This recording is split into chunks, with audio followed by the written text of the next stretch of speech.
好来，乡亲啊，清明就要到咯，有袂少的所在有食润饼糕的风俗。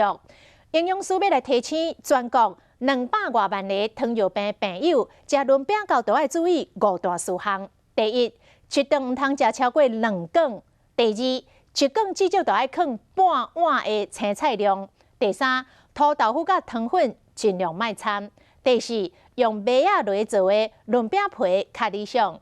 第五，尽量莫放烟肠、腊肉等加工类的食品。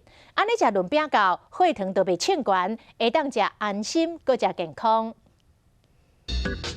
Q Q 的润饼皮铺一罐红烧肉、青菜、3瓣土豆腐类，配料真丰富。清明节特别到啊，又搁到食润饼的时阵，不过糖尿病患者要特别注意。这润饼配料毋是讲想要放啥物就放啥物，营养师建议5招，互朋友买当食个安心。第一招，这润饼皮用全麦上好。第二招嘞是鸡肉丝、豆干代替烟肠甲腊肉。那豆干的部分又有它很好的一个好处，因为它有 omega-3 的一个脂肪酸，那它在促进我们免疫力的部分，它是有一个比较正面的一个效果。第三嘞，土豆腐甲糖粉上好莫加，避免血糖称悬。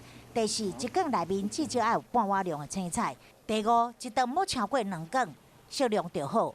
蔬菜的部分，它有譬如说半碗到8分满的这样子的一个菜的一个量，然后在它的佐料的部分做一些适当的调配。我觉得春卷是一个相当好的食物。医师提醒，润饼配料真丰富，其实是营养的食物。糖尿病患者爱注意以上几招，才会当控制好血糖，食了安心，搁健康。